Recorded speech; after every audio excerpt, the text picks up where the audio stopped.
Alrighty, guys, so today is a very special day here on the Insomnia MMA channel. It is the first ever collaboration. I got my boy, TheCageDoctor, here with me today, and we're going to be going through some UFC hot takes. How you doing, CageDoctor? I'm good, never been better. First collaboration, I'm excited. Hey, for real, bro. Now, obviously, this video is just going to be us discussing some UFC hot takes. We got like 4 to 5 hot takes, and we're just going to be going through kind of discussing it. And I think that since CageDoctor here is the guest, the honorable guest, I think he should go first. And we got our first UFC hot take from the CageDoctor himself. Take it away. Well, let me tell you something.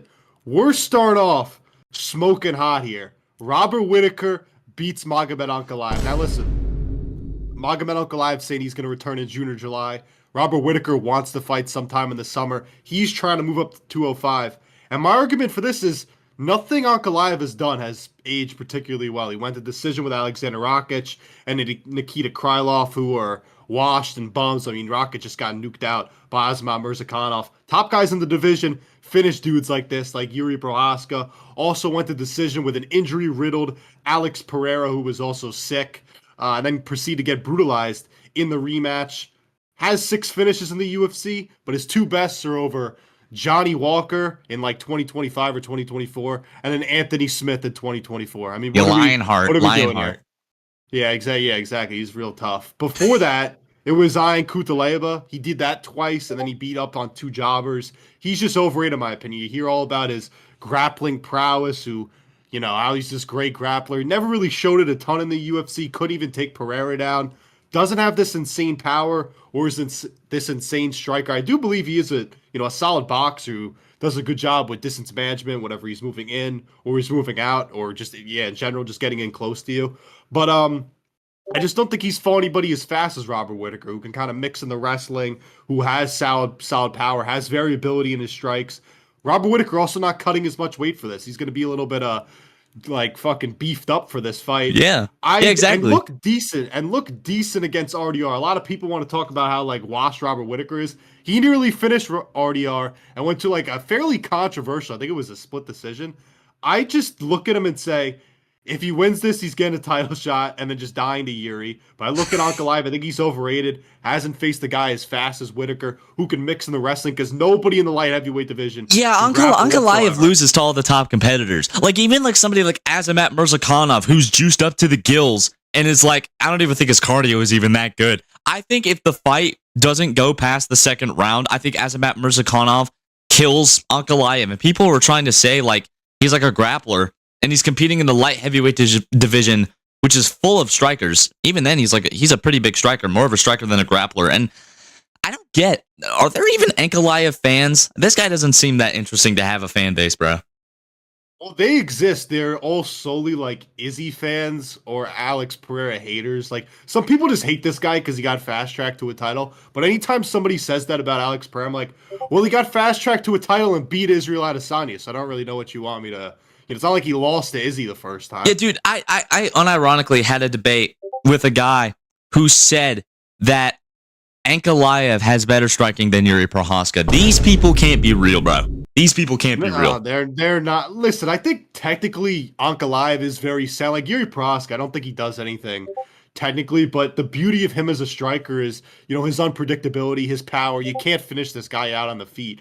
So, I mean...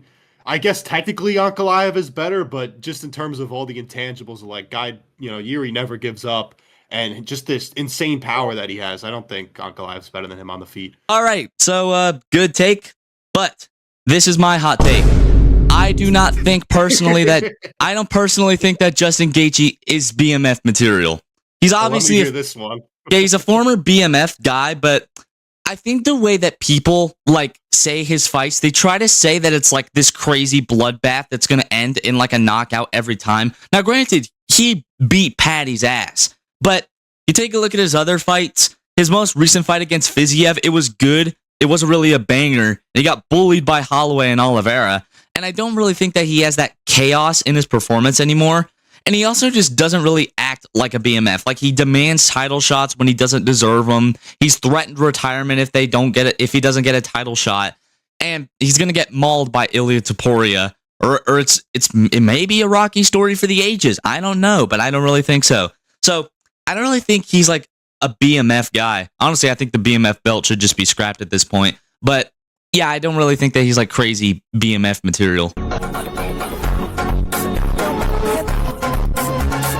Okay. All right, let me respond to that one real quick.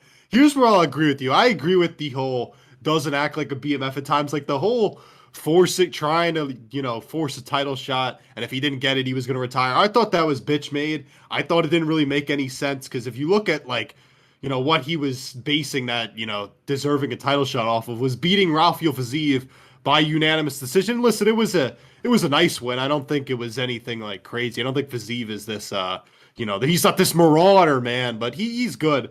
But I'll say this, he still has that crazy, go to war element. Look at the Paddy Pimblett fight. I know he beat the shit out of Paddy Pimblett, but Justin Gaethje, listen, he still got hit in that fight. There were still moments where I'm like, you never know. Justin Gaethje could just collapse or get taken down at any point. If you're watching Justin Gaethje, you're going to be in for a special performance. Oh yeah, for sure. I'm not trying to discredit him as like he has no entertainment value. He's like the most entertaining guy to watch on this roster. But I don't really think like back then he used to have like crazy like knockout element like every single one of his fights. It's like that's fair. Yeah, it's like either he's going to be bullied across 5 rounds or he's going to have a war with his opponent. I don't really think it's like either other way. Yeah, there's no I know what you mean. And also listen, the Ilya fight's not going to be close. So I get it, but I don't know.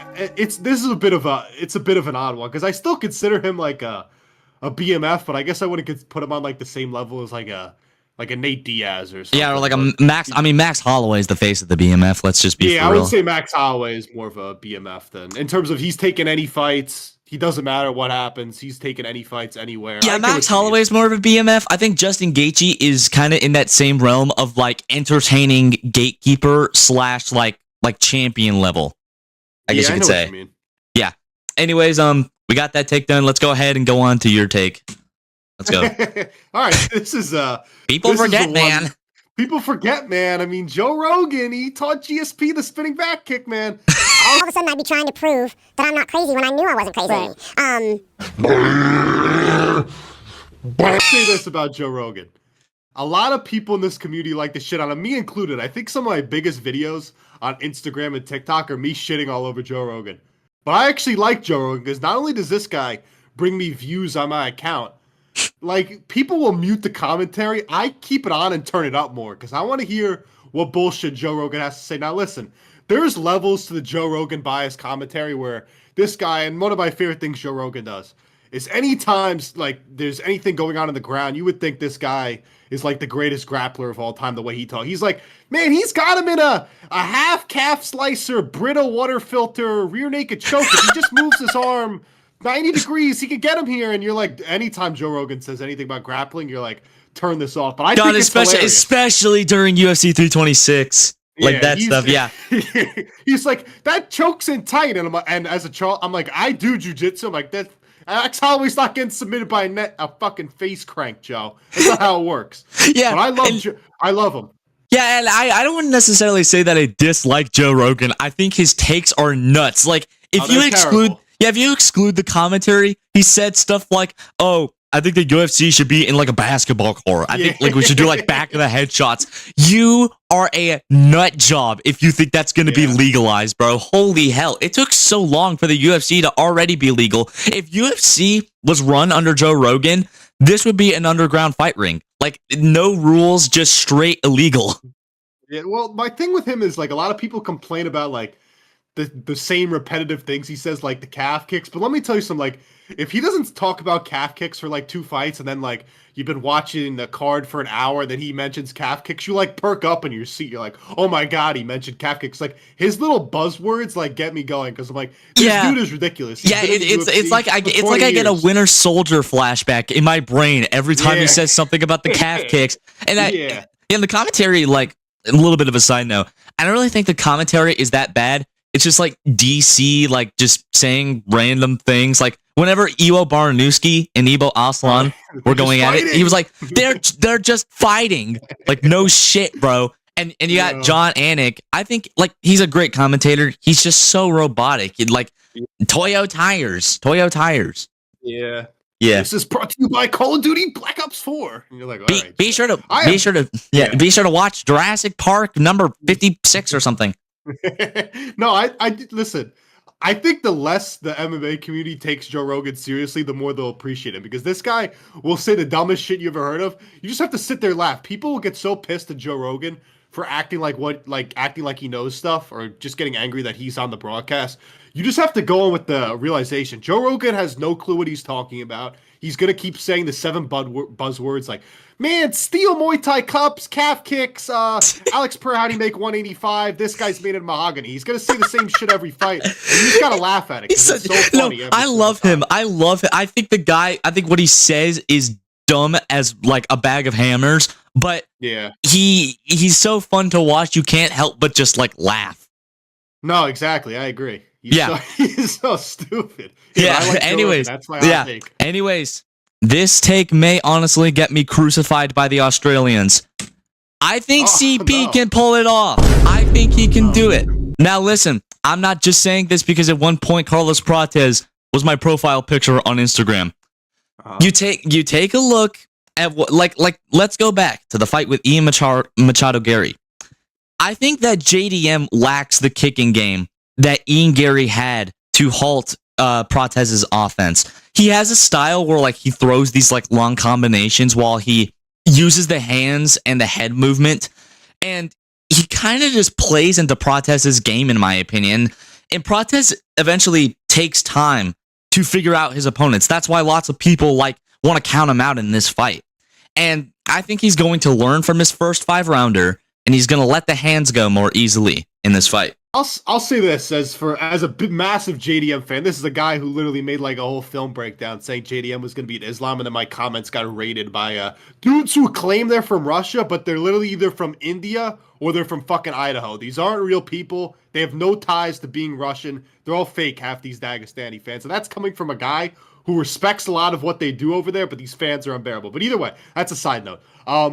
I think JDM's going to win this. I think it's going to be close. I look at Carlos Prates and I think a bit of a slow starter, as you said. Like, he does take a bit to figure out guys. JDM's last, 4 camps or 3 camps have all been against primary grapplers, whether it's Gilbert Burns, Bilal Muhammad, Islam Makhachev. He's finally getting a camp where he can stand up back on the feet. I think he's better in terms of pure striking, in terms of combinations. Now, I'll say this. Carlos Prates' one-shot KO power and his just precision and accuracy scare me as a JDM fan. Also has, nice calf kicks. JDM does lack that kicking game. Great Muay Thai too. He'll grab your wrist and he'll like knee you in the gut. Yeah, he does do a good job in that. JDM could do a good job getting inside, and it's not like he's gonna mix in a ton of takedowns. And even if he does, Carlos Prates has good takedown defense. This is a really razor close fight for me. I honestly got to watch a little bit more tape on it, but I wouldn't disagree with this. I think Carlos Prates can beat JDM. And like people are gonna act like JDM is gonna like head kick him or like do like a crazy like Tekken like combination on Prates. I'm like, let's be for real here. He's kind of overrated. His title shot was really circumstantial because Shavkat was injured, and it was against a good.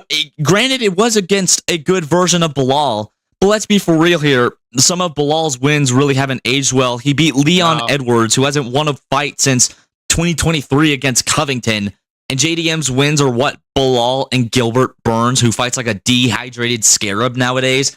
It's like, it's so... I mean, I'm not going to sit here and say that JDM is a bad fighter. He's arguably one of the most technical boxers in the UFC. But I don't know. I think when you take into account that Prates has great Muay Thai, he can get the offense going. Like, if you stay in front of Prates, he'll reach flow state and he can knock you out. He'll eat one of those Nutella cakes, like a mushroom out of Mario, and just boom, right to the cheek. I think he can do it. Well, I honestly think he can do it. I will say this, though. Another thing that worries me a little about JDM is, like, and I'll say this actually, because a lot of people like to shit on Bilal Muhammad's boxing. I don't even think his boxing is that bad. His footwork kind of sucks. But his Canelo hands, like, they are kind of real. He was hitting JDM a little bit. You got to figure, if JDM is getting hit by Bilal, what could Carlos Prates do? I think that's like a little bit of a legitimate, like, concern to a degree. Like, JDM is somewhat hittable. So, yeah, I agree. Now, next up for you, Hey, here we go. All right, this one I've actually seen floated. This one I've seen floated out a little bit. The heavyweight division has underrated prospects. I've made so many videos just dumping and shitting on the UFC heavyweight division because I think the top 15 is a abomination. I mean, outside of I'd say Aspinall, Gane, Waldo, Volkov, like pretty much everybody in the top 15 kind of suck. I'm sure I'm probably forget like even guys like Spivak. Like Spivak is okay, but you know what I mean. I named like 4 dudes who I actually think are good, and then you throw Alex Pereira in there. These 5 guys, I can't wait till they're all ranked. Like Vitor Petrino is borderline ranked. Brando Pericic just knocked the guy in the middle. He just knocked out Louis Sutherland. Yeah, Louis. Yeah, exactly. Louis fucking Sutherland? He just knocked out Louis Sutherland last night. Listen, I think Josh Hokett's kind of overrated, but I do think he has like actual skills. Like he can wrestle, push a pace on dudes. Yeah, but let's be for real here. Do we? Damn, voice crack. Ignore that. Yeah. Do we really think that he deserves a fight against Curtis Blades after beating Denzel Freeman? No. I mean, Denzel Freeman is built like an 80s movie mall cop. Like let's be for real here. Like it's first of all, I mean, I can't switch up on Steven Asplund, okay? I'm never gonna shit on Steven Asplund. I mean, he's the GOAT. Yeah, obviously he's maximum Holloway. But Vitor Petrino, I mean, how long has it been since the guy was last did? I think I saw a stat where like it's been like a year or 2 since he's been tested. Yeah, I thought that he looked good against Asplund, in my opinion. I think that was I don't know. I think he did. I mean, it's heavyweight. You really can't say that he looked the bar like is pretty low. I'm just throwing it up here because and also, I mean, Mario Pinto also had a pretty lackluster performance against Felipe Franco. Yeah, he looked shit. I think it was more like it was like low, like high risk, like low reward or low risk. You know what I mean? Like it was kind of one of those where he kind of realized early, like Felipe Franco's like actually okay and like decent. He was stuffing all his takedowns. Like Mario Pinto's put on a lot of fun fights. Like he knocked out like Hanada Denise and like he knocked out Austin Lane, dude. Yeah, who does that to Austin Lane, man? Who does that to Austin Lane, man? How good is Iwo Barnowski? Yeah, literally, I was looking through like Austin Lane's topology. This dude's legitimately been knocked out by like every single heavyweight ever. Like I don't know how he has a job. Like it's so funny. I almost feel bad for him. Yeah, but Mario Pinto, I think is decent. Yeah, I think like I'm thinking like Steven Asplund coming off of a loss against Vitor Petrino, who, let's be honest, he's in the top 15. Yeah, he's better than you could probably feed him to like a Ryan Spann or something. Who's like, I agree. Yeah, people forget, man. Ryan Spann knocked out Dominic Reyes. How good is he? Yeah, how good is Ryan Spann? That is literally his one-hit wonder. That is his claim to fame. No, it's true though. But my point is on this, like you hear all about like lightweight prospects, and you know what the lightweight prospect pool is so deep, and then I'm trying to think of other ones that are like featherweight, like all these lower weight classes have these great prospect pools, and they're better than heavyweight. Don't get me wrong. But the future of heavyweight, at least with these 5 guys who I feel like are at least decent fighters, is pretty underrated, and I think the division at least has a little bit of hope. And with this, dude, I will love to see what the Josh Hokett post-fight interviews and the press conferences are going to look like in this era. There's going to have to be a sniper like positioned on the roof to make sure he doesn't say anything out of pocket. I mean, they cut off Sean Strickland for a bunch of bullshit. I'm sure they'll fucking do the same to Josh Hokett. Brittany Griner is a man. Yeah, I was like, why did you have to say that? He's got beef with everybody, every minority. Yeah, exactly. But yeah. Anyways, next up, I honestly forgot what this one is. Yeah. Okay. I think, listen, if you are cutting Brian Battle because he missed weight 3 times, and let's be honest, Brian Battle, he is a kind of an entertaining guy. Yeah, he is. Let's be for real here. The Kevin Gastelum of today is not the same Kevin Gastelum that was going to war with Israel Adesanya. That fight was a great fight. Like, how this would like if let's say hypothetically he misses weight because he is going to. This is going to be his like what 6th time missing weight, and he literally has a show on his YouTube channel called Missing Weight. Like the proof is in the pudding, butter. He's right there. Like, could you imagine the run that this guy could go on if he just stuck to his own like weight division? Dana White has literally even said, "I don't want this guy fighting at 170 anymore." Like, it's just he's so fat. Look at him; he's so rotund. Well, I'll say this about Kevin G. Or Kelvin G. I actually like keeping him around even if he misses weight because like even for as fat as he is, he almost has like semi like fast hands and like can like do a little bit of everything. I've been trying to get Kelvin Gastelum to fight a Teba Gautier like 100 times and the UFC doesn't want to do it. Like I don't get the point of doing Kelvin Gastelum versus Vicente Luque because that's his next fight. Listen, this guy's going to miss weight. That's a given.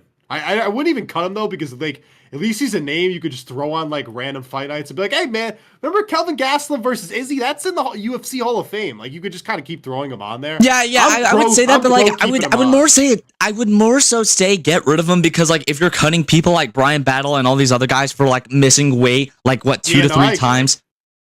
It's pathetic. It's honestly sad. This guy needs to like he's literally middleweight tied to Ivasa, bro. It's unbelievable. He literally just eats tacos on his fucking channel and like fucking birria, and you know, like literally, bro.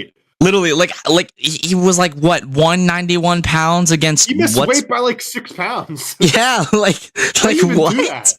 Yeah, and Dana White was like, I don't want this guy fighting at 170 again, dude. Like I'm just saying, man. This guy could have probably become champion if he just stuck to his own weight class. Like if this guy just, I don't know. He's a specimen. I'll just say that. He's a very interesting guy. Dana White doesn't even want him at fighting at 170. Kelvin Gastelum's own body doesn't even want him fighting at 185. I don't think it wants him fighting in general. I just think it wants him like to eat tacos all day. Sitting on the couch. Yeah, for real, man. All right, next up. Oh, here we go.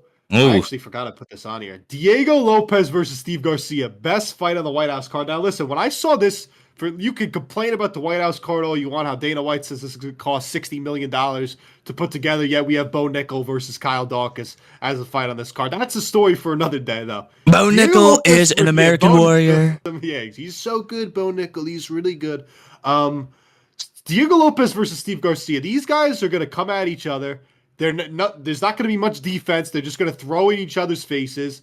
You know that neck tick from Diego Lopez is going to bring up flashbacks of Charlie Kirk to Steve Garcia, who is Charlie Kirk's boy.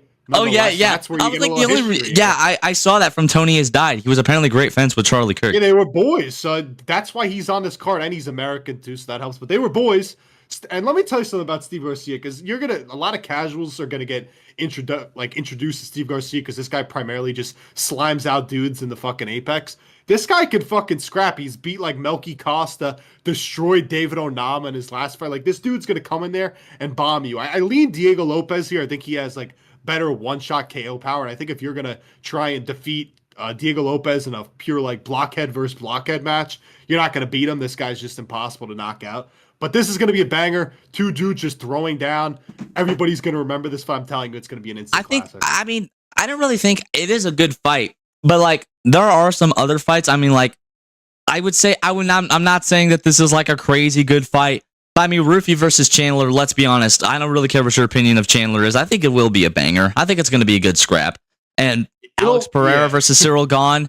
We are going to watch murder on TV. And I can't wait to sit back and watch. I want to see Cyril Gahn hung from the rafters. No, I'm kidding. Yeah, I was gonna mention Chandler versus Rufy, but the whole the thing about it is I just think Michael Chandler's gonna die so fast, and it's gonna be so funny when he's trying to get out the octagon to shake Trump's hand as he's fucking bleeding profusely from his head, and then Trump's gonna be like, "You're a real hero. He's a real hero. He's a real hero. He's a great guy. Great guy. I know him quite well." He defeated the ghost of Tony Ferguson. Can you believe that? Yeah, exactly. I'm curious as to what Trump's reaction is going to be when Diego Lopez walks out and Lachona is blaring throughout the stadium.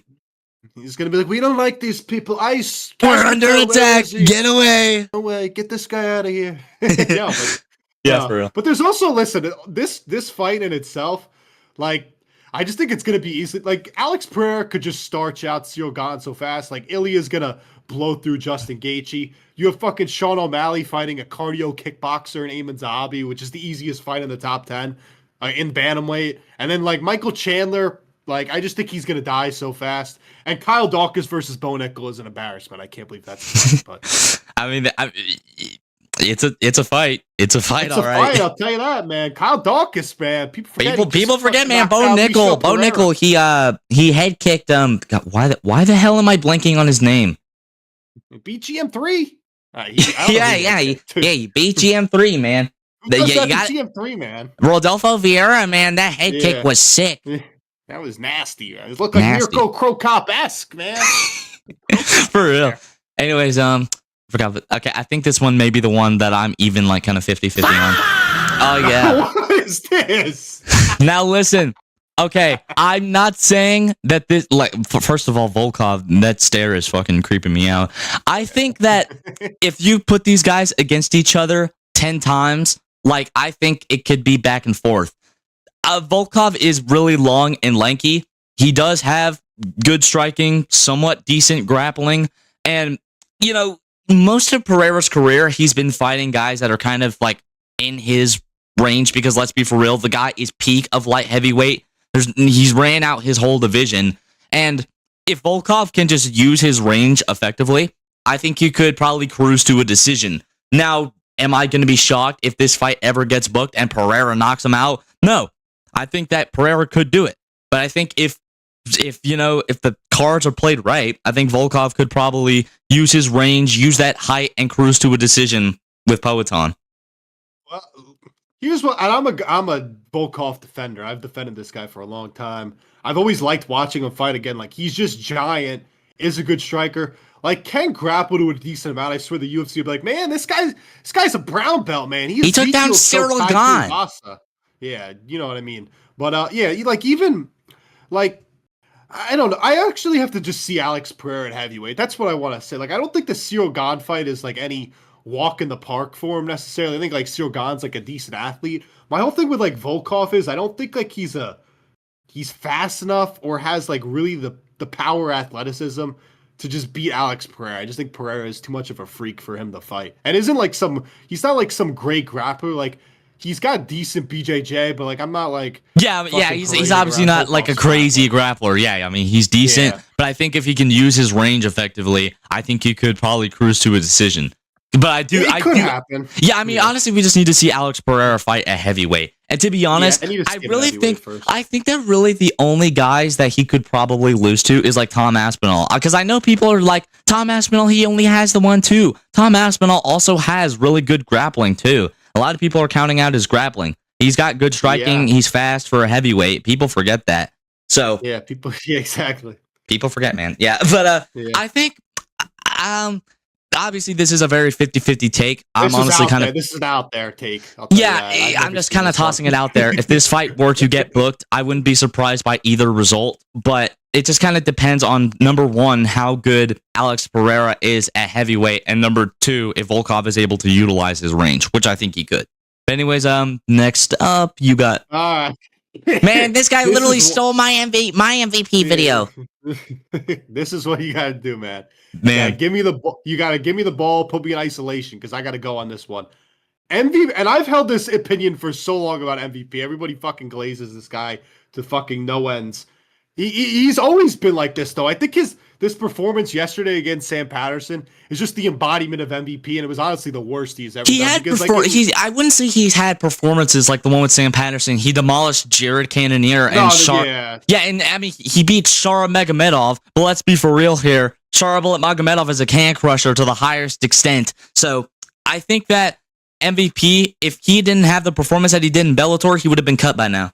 No, I agree. And listen, the large majority of Bellator guys fail. I would say MVP also is a failure of a signing. That guy hasn't got a finish in the UFC. You hear, man, MVP most dynamic striker. He's got this karate stance. Nobody wants to. He turned fucking Ian Gary into a wrestler, bro. And then he can't defend takedowns. He's got white belt level grappling. Literally. Here's the MVP play every single fight. He blitzes in like twice per round, lands 2 strikes, starts emoting and dancing around on the outside, and that's the fight. He's gonna land like in my main comment section, bro. Like, I made a video on my main TikTok where I was like kind of grilling the card, saying that it was mid, and people were like, dude, I think I had one guy like saying like I was like talking about the MVP fight, and I was like, dude, do you really think that this guy is gonna put on like a masterclass performance when he was literally beating up on like Uber Eats drivers during his time in Bellator? And like he was like, I- nah, man, this fight's gonna be good. You're just a casual, and it's like it happened, okay. And it's like, what now? The thing with MVP is like once you've seen one MVP highlight, you've literally seen them all. Like he does the same shit in every fight where like he'll knock a guy down, won't go for a finish, he'll really just start dancing around, being like, you can't see me, you can't see me. And then he has the nerve after the Sam Patterson fight to go, you know, it's hard to fight somebody who doesn't even want to engage with you. That's funny because that's literally his whole game is dancing around, doing fucking nothing. Everybody talks about like that one knee KO that he had in fucking Bellator that was sick. He only knocks out fucking cans. That's all he does. And they're like, wow, he's so cool. He put on a Pokemon hat and had a Pokeball. Did you see how cool that was? That was so many years ago. Guy can't do shit anymore. And everybody's like, oh, they're scared to fight him. Like, I don't even, and you know what? I'll give MVP this. He actually has this magical ability that whenever he fights somebody, they just don't want to fight him whatsoever. Like, I think it does take two to tango. Nobody wants to engage with this guy because they're scared of getting highlighted. He doesn't even have fucking KO power anymore. Like, Jared Cannonier's fucking old. That's why he got dropped. Yeah, like, yeah. And Sharval Magomedov is a can crusher, and Kevin Holland just doesn't have any heart anymore. And then you got MVP saying he has the nerve to be like, man, I'm out here. I'm trying to get these big fights. You know, I'm calling out your Usmans, your Covingtons, and your fucking... like, do you really think with the performances that you've had in the UFC, even if they were bangers to some stretch of the imagination, do you really think that you're going to take a look at this performance, especially after the Sam Patterson fight, and think you're worthy of even a top-ranked, let alone a ranked welterweight? Like, it's bizarre. This guy is an enigma. And like, just take a look at this guy's face for the fucking image you used. Like, that's basically kind of the state of MVP's career. The guy's 38 years old. I think if he really wants to go back to mixed martial arts and he wants to have a career, number one, I think he should leave the UFC. He's already got a decent-sized rivalry with them, so it wouldn't make sense to stick around. I think he should go back to Bellator. I think he should knock out some more unks. And I think he should ride off into the sunset with his millions of views. I think that's what he should do for his mixed martial arts career. I'll also say this about MVP. This guy has the nerve, as you kind of touched on, this guy has the nerve to complain about fighter pay and his matchups. He literally doesn't get finishes. He's not exciting whatsoever. You hear all this people, they cut Jailton Almeida for fucking being a fat slob and just trying to smudge dudes. I would argue actually this is more boring because because MVP fights two times a year, right? And you just watch his highlights in between fights. You're like, man, I can't wait to see MVP go back out there. This guy is such an elite level striker. And then he goes out there and fucking lands 20 significant strikes and then complains about like not getting paid enough or not fighting top contenders. I'm just sick of this guy's shit. Literally the reincarnation of Anderson Silva in the making. Yeah. This is British Anderson Silva. Like, and you take a look at this guy and he like throws like 3 strikes in a round and then hits a Fortnite emote and then the round's over.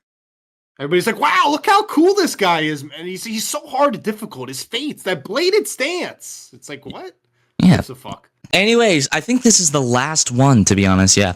Oh, yeah. I think we need to get rid of The Ultimate Fighter. This show does not age well anymore. Who is watching The Ultimate Fighter in the big 2026? Let alone who is watching any reality TV show for that matter. That sort of genre has gone to the shits. I could rant about that for hours. But yeah, I mean, winning The Ultimate Fighter back in the day either meant that you were one, a future champion, or you could hang with the big dogs at the top of your division.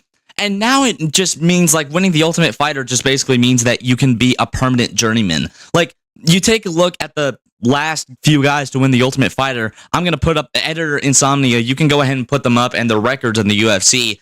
Most of them have losing records. And it's like, you take a look at the actual show and it's just these cans that belong in the regionals. Like, who is unironically tuning in to watch The Ultimate Fighter in the big 2026? It's nuts. Yeah, like just looking at like last season, like I think the winner of like I think like Joseph Morales won who was a flyweight. Like he's actually like fairly decent. Like he used to fight in the UFC. I forget who he fucking lost to, but he fought in the UFC like a while ago. Came back on Tough and won it. And I think he just beat like fucking Matt Schnell or something. And then they have like in the welter, like I understand what you mean. I think reality TV has just like lost its place in like American society. Also, you're kind of just seeing them like just throw most of these dudes that would go to Tough over the Contender Series, and that's kind of it. The way the UFC like finds these prospects, honestly, now is like kind of shitty. I feel like if you're not on Contender Series or you're not on the one season of Tough, you won't make the UFC. It is really weird how they do it, but I would agree. I think Tough has kind of lost its place. Yeah, and like it doesn't even make sense anymore because we have Dana White's Contender Series, and like even then, like I don't really even think Dana White's Contender Series is the best way that you can get some new up and coming talent, because let's be for real, it's just kind of Dana White shoving in a bunch of warm bodies into a cage where they can, get like 12K to get a lucky spinning elbow, and then like 3 months later they can get tossed on a card for literal pennies to get knocked out by a lightweight prospect. Like, I mean, there's just so much better ways of finding up and coming talent than the Ultimate Fighter and the Contender Series, and it's scouting. I think, scouting is common in literally every single sport, and it's just, I don't know. There's just so many better options for the UFC to find some up and coming talent, because we got, like Daniel Cormier coming in from Strikeforce, and we also had other guys, entertaining guys like Yuri Prohaska coming in from the other regionals. So we can find up and coming talent. We just need to look in like the right places. Yeah, they don't bother. Like, well, also it's kind of like they don't have as much like competition necessarily anymore. Like you have the PFL there, but the PFL is like whatever. Like Bellator doesn't exist anymore. There's no Strikeforce. There's no Pride. Like you got like Ryzen and one championship over in fucking Asia, but even then, like Ryzen, like you take a look at people like Kai Asakura, who is like 0-2. It's like losing to Pantoja is one thing, but you lose to the permanent gatekeeper and Tim Elliott. That is career-ending stuff. And they're like Ryzen's talent pool is shallower than a shower at this point. Like it's really not that much to gawk about. I mean, Kyoji Horiguchi, I guess. I mean, he's good. But yeah, no, it's true though. That also, like when you have like one shit guy like Kaya Sakura, it kind of like turns you away from like really going heavily into scouting dudes in Ryzen. Yeah, but I honestly just say like for the best way to because the regional fighters were really hit and miss, but we've only had 2 champions come in from the Dana White's Contender Series in Sean O'Malley and Jamal Hill. So like all the other guys that are winning on the Contender Series, the best that they're going to get is that they're going to get a spot in the top 5. Too. Oh, JDM wait. JDM. Yeah, he was, though. Yeah. People forget, man. He was a part of the Contender Series. I know. This promotion is so shit, even I didn't believe it. It's just honestly just kind of a highlight reel factory, to be honest. Yeah, no, it really is. If you get a knockout of the Contender Series, like, I don't know. It's not that impressive, honestly. Yeah. Everybody, who doesn't do that? For real, bro. Yeah, well, I honestly think that is it. Thank you so much, Cage Doctor, for coming onto the channel. I honestly thought that this was a peak video. This was a peak video. For real. But, yeah, I mean, if you got anything else to say, you can go and say it. If you want to shout out anything, then be sure to go ahead and say it before I end this video.